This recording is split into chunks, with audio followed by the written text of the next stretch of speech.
Secara logika mereka nggak ingin ambil, karena mereka memang sudah siap nggak punya anak, tidak apa-apa. Saudara, mereka menangis waktu dapat berita itu. Sekarang kami nggak ragu-ragu, kami akan ambil anak itu. Saudara, ini contoh. Saya cuma bilang kepada dia, Tuhan akan titipkan anak kepada kamu, pelihara dia. Di sekitar kita begitu banyak anak yang nggak ada orang tua. Berbahagialah kita kalau kita mau mengambil anak itu begitu mulia nama Tuhan. Amin. Kita layani dulu, kita bebaskan dulu dari semua kekacauan ketika dia dibentuk dalam kandungan ibunya itu. Saudara, itu dahsyat. Salah seorang anak yang kami asuh sekarang lagi di Sorong, di suatu pulau, saya lupa namanya. Kalau saya buka SMS saya kan, saudara, saya dapat anak ini sebagai anak piatu. Sampai sekarang itu nggak pernah tahu di mana ayahnya. Waktu saya ambil dia, ketika saya ketemu ibunya, yakin betul ini pasti bukan ibu kandung. Saya nggak mau tanya pada ibunya ini anak siapa, karena bedanya jauh. Masa setua ini bisa punya anak ini? Pasti oke lah. Saudara, akhirnya saya asuh anak ini. Saya sekolahkan dia, lulus SMA, dia diterima di teknik kelautan. Dia ngambil 2 jurusan waktu itu, kedokteran dan kelautan. Dia mau dua-dua itu, salah satu antara 2 itu. Akhirnya diterima di teknik kelautan. Dalam waktu cepat dia bisa lulus. Seminggu sebelum wisuda, dia dapat tawaran untuk ambil S2-nya di Prancis. Saudara, jadi wisuda tanggal 20 Desember 2001. Dia dapat tawaran 12 Desember 2001. Setelah saya urus semuanya, tawaran itu beasiswa ke Prancis. Pada tanggal 20 Januari 2002 saya antar dia ke Prancis. Untuk cari pendaftaran sekolah itu, saya carikan tempat kos. 4 Februari 2002 dia mulai kursus bahasa Prancis dari nggak tahu sama sekali bahasa Prancis. Agustus 2002 dia selesai kursus bahasa Prancis. September 2002 dia mulai kuliah S2. Sebagai orang tuanya saya tuh khawatir apa dia mampu, karena dia nggak bisa bahasa Prancis sama sekali. Ternyata dia mulai kuliah September. Selama dia kuliah 3 kali saya mengunjungi dia ke sana untuk memberi dorongan, memberi kekuatan. Oktober tanggal 14 2004 dia diwisuda masternya. November tanggal 8 2004 dia langsung ngambil S3. Dan hari-hari ini dia sedang membuat penelitian di Teluk Cendrawasih Nabire dan di ujung Papua. Kenapa? Karena S1-nya, S2-nya, penelitiannya adalah Teluk Cendrawasih. Saya tanya, waktu S1-nya, kenapa kamu meneliti Laut Nabire? Itu mengatakan saya sebab papa mama tinggal di Nabire dan saya harus nolong itu. Luar biasa. Saudara, bukan anak kandung kamu. Kami sekolahkan. Dan dia kami siapkan nanti 2008 kami akan buka perguruan tinggi di Nabire. Dan dia akan jadi dekan untuk Fakultas Teknik Laut. Ini yang Tuhan siapkan, ada ratusan. Saya akan cerita ini banyak. Waktu perpisahan saudara tanggal 26 Desember setelah Natal di suatu kampung di daerah Minahasa. Rame sampai 2 hukum tua datang dengan masyarakatnya untuk bersyukuran itu, karena mereka di kampung itu belum pernah ada orang yang keluar negeri baru anak ini. Hebat sekali Tuhan bekerja. Saudara, inilah Tuhan yang kita percayai, anak-anak kita akan diberkati. Amin. Yeremia pasal 35. Yeremia pasal 35. Ada satu keluarga lagi yang hidupnya luar biasa. Yeremia pasal 35, yaitu orang-orang Rekab. Kisah yang sangat unik. Mulai ayat yang pertama saya akan baca sampai ayat yang ke-6. Firman yang datang dari Yahweh kepada Yeremia bunyinya di zaman Yoyakim bin Yosia raja Yehuda.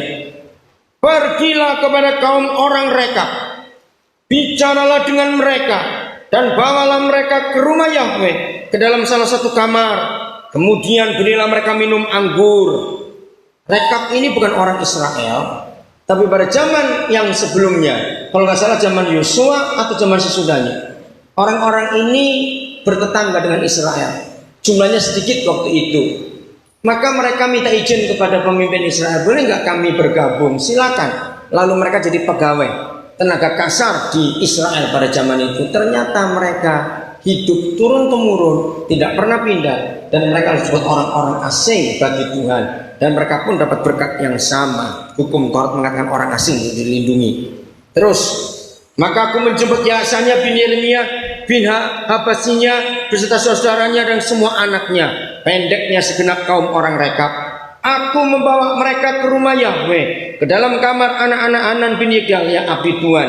Itulah kamar yang di sebelah kamar para pembesar, di atas kamar Maaseiah bin Salum penjaga pintu. Di depan anggota-anggota kaum orang Rekab, aku meletakkan piala-piala penuh anggur dan cawan-cawan. Lalu aku berkata kepada mereka, silakan minum anggur.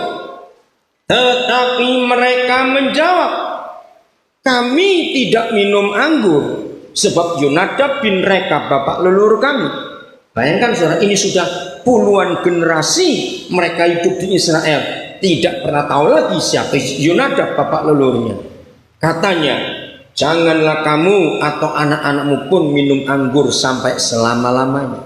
Yeremia terpukau melihat keturunan orang Rekab yang begitu taat kepada perintah leluhurnya, jangan minum anggur. Yang menyuruh Yeremia, nabi yang masih diurapi, dibawa ke rumah Tuhan, bukan ke bar, bukan kemana-mana, tapi generasi mereka bisa menolak perintah Tuhan, saudara.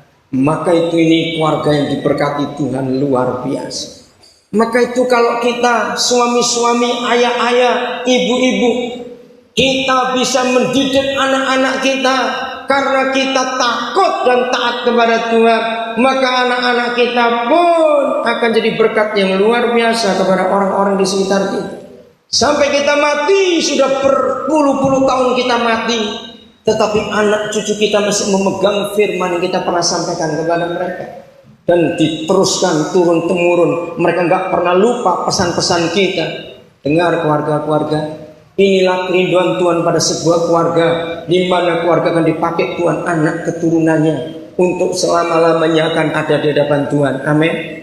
Kalau kita sebagai keluarga-keluarga hidup dalam kebenaran ini, dahsyat saudara. Pikirkan anak-anak muda yang belum menikah, dan nanti kalau kau menikah kau punya keturunan, hidupmu benar, lalu anak-anak cucumu akan memperhatikan apa yang kau pernah katakan. Sampai kita mati, sudah puluhan tahun, sudah bergenerasi kita mati, ternyata cucu cicit terus ke bawah, maka tetap memegang firman yang kita pernah sampaikan. Luar biasa. Kalau keluarga orang Rekab yang bukan Israel, bukan Yahudi, bisa memegang perintah leluhurnya sekuat itu, maka seharusnya keluarga-keluarga Kristen pun lebih bisa. Amin. Karena jaminannya adalah Tuhan sendiri. Langsung ayat 18. Setelah Tuhan melihat ketaatan orang Rekab, tetapi berkata Yeremia kepada kaum orang Rekab, apa kata Tuhan? Beginilah firman Yahweh semesta alam, Tuhan Israel. Oleh karena kamu telah mendengarkan perintah Yonadab bapak leluhurmu, telah berpegang pada segala perintahnya, dan telah melakukan tepat seperti yang diperintahkannya kepadamu, maka beginilah firman Yahweh semesta alam, Tuhan Israel. Keturunan Yonadab bin Rekab takkan terputus melayani aku sepanjang masa. Amin kan saudara? Kalau kita keluarga benar, lalu surga menjamin kita, maka seluruh keturunan kita akan tetap melayani Tuhan, nggak pernah habis, nggak pernah terputus.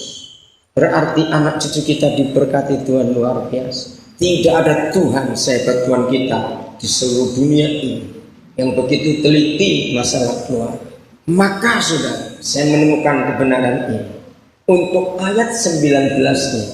Maka masing-masing kita, keluarga-keluarga, boleh memasukkan nama kita ke ayat ini.